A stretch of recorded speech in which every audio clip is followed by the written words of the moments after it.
The night swallows the Carpathian mountains. Whole, the valleys lie under a silence so deep, it feels alive. I speak not of myths, nor of the monsters whispered in taverns. I speak of a man, Vlad Dracul, whose soul was carved from shadows. Deeper than the forests that cradle Wallachia.to understand him is to step into the abyss, where cruelty and purpose intertwine, where pain becomes both sword and philosophy. He was born into a world that demanded blood as currency, where loyalty was fleeting, and mercy, a dangerous weakness.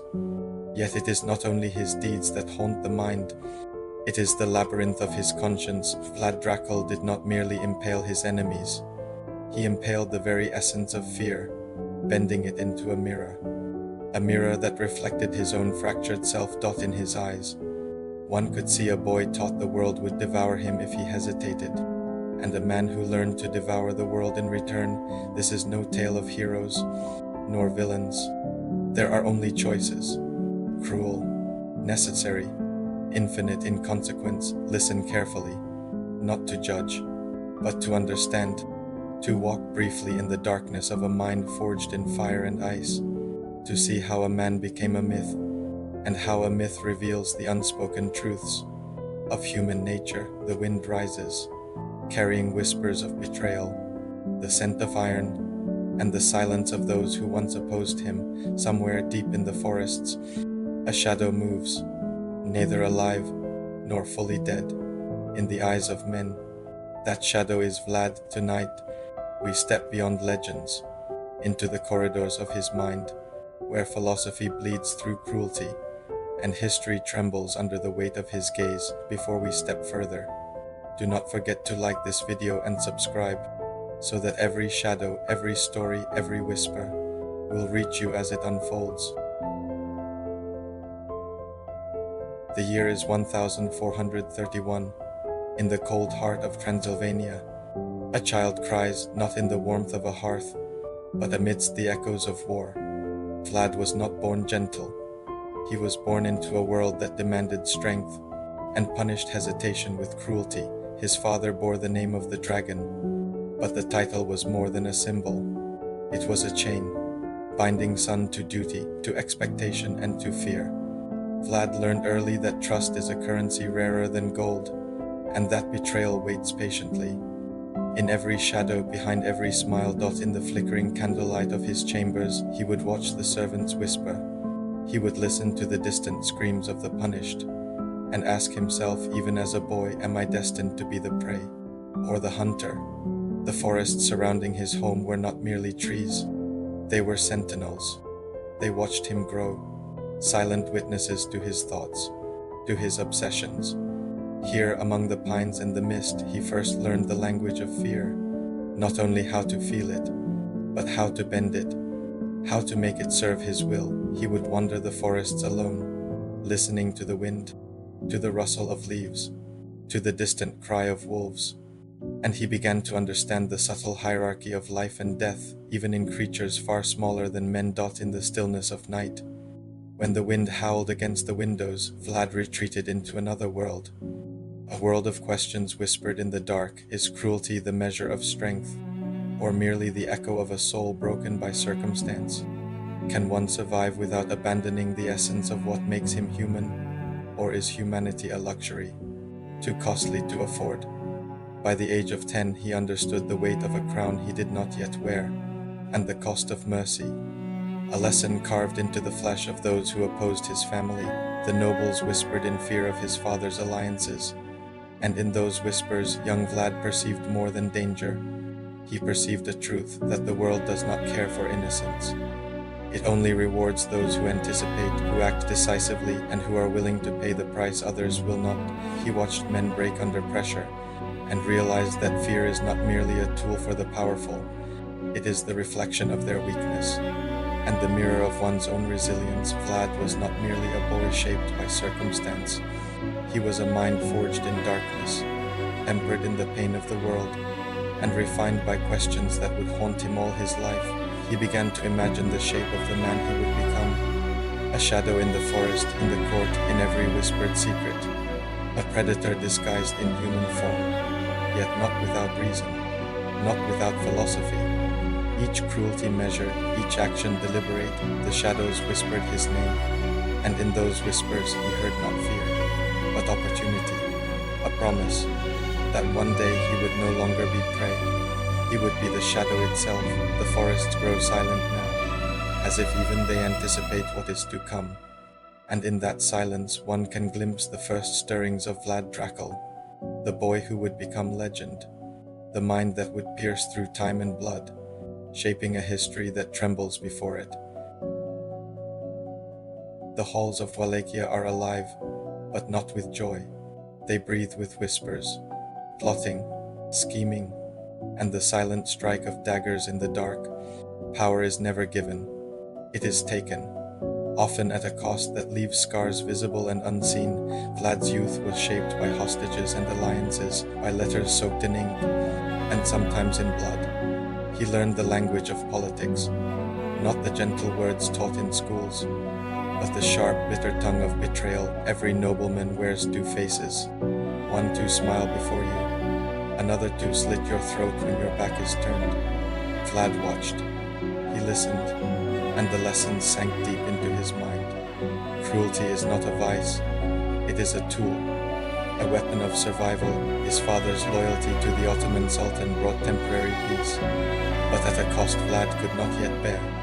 For the boy, the world of men was a theater of shadows, and every act of mercy, a trap waiting to close. He was sent away, a hostage, a pawn in foreign lands.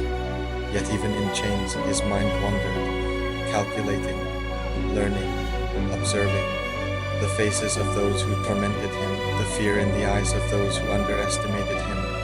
All became a canvas on which he painted his philosophy. Fear is not the enemy, indecision is. Mercy is not weakness. When wielded as strategy in distant courts, he saw the fragility of loyalty.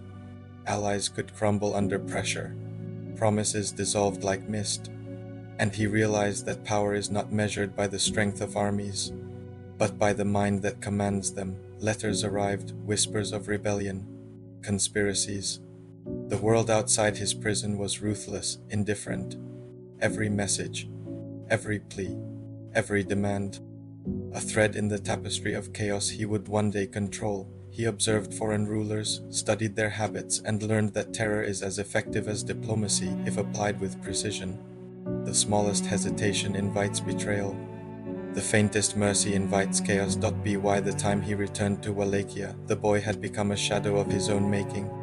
Not yet a ruler, but already the reflection of the darkness to come. His eyes carried the weight of knowledge few could bear, and a silent, terrible promise that the world which had tried to break him would instead bend.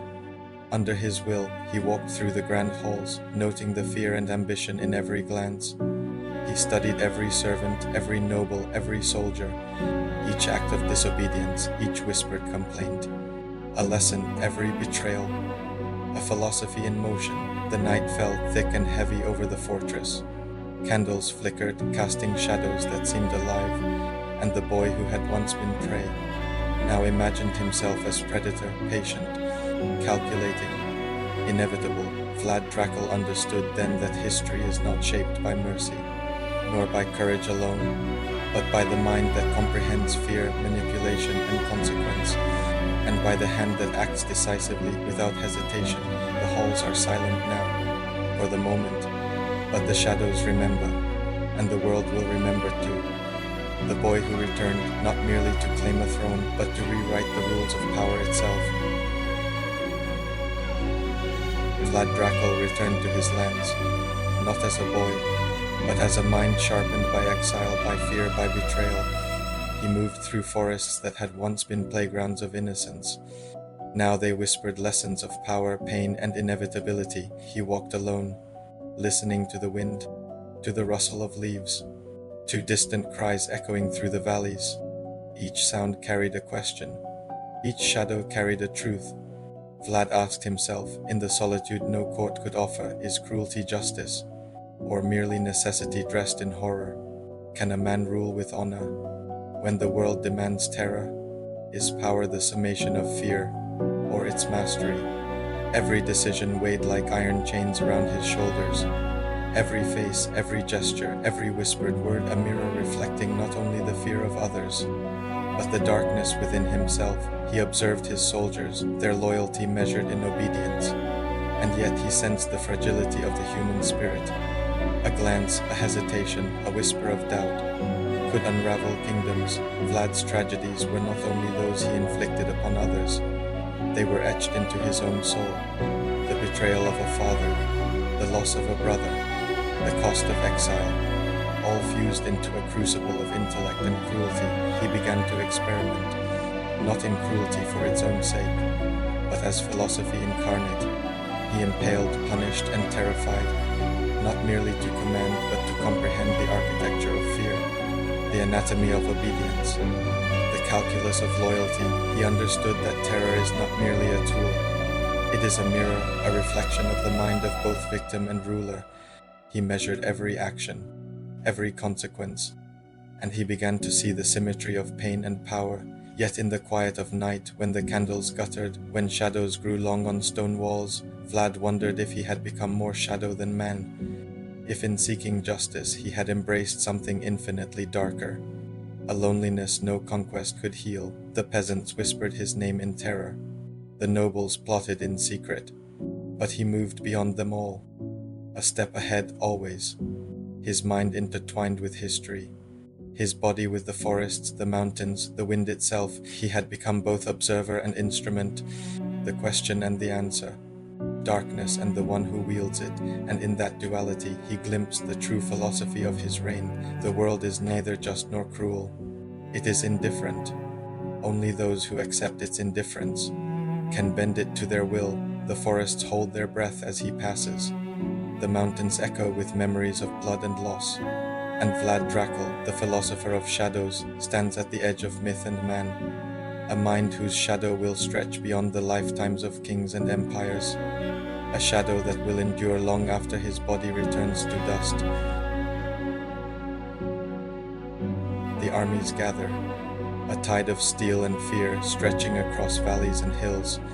Vlad surveys the land he commands, every village, every fortress, every shadowed forest, a kingdom forged in blood, shaped by intellect, cruelty, and necessity. Enemies tremble, allies hesitate, and he knows that power is not merely held by men, but by the mind that understands them. The impaled, the betrayed, the fearful, all are instruments of his philosophy. Every act of terror, every calculated mercy, is a note in a symphony only he can hear. He walks among his people, a ruler and a specter. Whispers of his deeds travel faster than his footsteps, and fear becomes a mirror reflecting his will. Yet even at the height of power, Vlad feels the solitude of the shadow he has become. No ally, no friend, no lover can cross the chasm within him. And in that loneliness he glimpses the true cost of dominion. The mountains echo with the memory of his father, the forests murmur of the brother lost, the wind carries the whispers of those whose lives he reshaped. And Vlad stands, both man and legend, a ruler whose shadow stretches beyond his life, beyond time itself. He recalls the boy in the forests, the child who learned to bend fear to will, the exile who studied cruelty as a philosophy, and the man who now commands empires through intellect and terror. Yet even as his enemies fall before him, even as Wallachia bows, trembling, he asks himself quietly in the still hours, is power the reward, or the burden? Is history shaped by the sword, or by the mind that wields it? And in the end, what is left of the man beneath the shadow? He knows the answer is not mercy, nor reputation, nor even victory. It is understanding, understanding of fear, of loyalty, of consequence, and the acceptance that all men are ephemeral. But shadows endure, the blood of the betrayed, the screams of the conquered. They do not haunt him, they instruct him. Each act, each life, each terror, a lesson etched into the architecture of his reign. And in the silence after the battle, when the moonlight falls upon the impaled, when the forests whisper and the rivers run dark with memory, Vlad Dracul, the shadow ascendant, stands alone, a ruler of men, yet a prisoner of thought, a legend, yet inexorably human. The world bends, not because it must, but because he wills it, and in that will, history trembles as it always will before the shadow of Vlad Dracul. The Carpathian night swallows all, yet the shadow of Vlad Dracul lingers. History will remember his cruelty, his genius, his solitude. He was man, and myth philosopher, and tyrant, a ruler who understood the architecture of fear and the calculus of loyalty. We have walked the corridors of his mind, witnessed the birth of shadows, the forging of intellect in exile, the transformation of cruelty into philosophy, and the rise of a legend that bends the world to its will. He leaves behind not only lands, but questions of morality, power, and the essence of human nature. How far can one bend the world before the world bends the soul? What is justice, and what is necessity? Vlad's life forces us to look into the abyss and recognize our own shadows within, even in the silence of centuries. Even as empires rise and fall, his shadow endures, a reminder that history is not merely made. It is understood, feared, and remembered. If this journey into darkness, into philosophy, into human complexity moved you, do not forget to like this video and subscribe so that you can continue to walk with me through every legend, every shadow, every story, and see the world as it trembles beneath the weight of those who dare to understand it. The night continues to whisper, the forests hold their breath, and Vlad Dracul's shadow, eternal, unyielding, remains waiting, watching, teaching those who dare to see.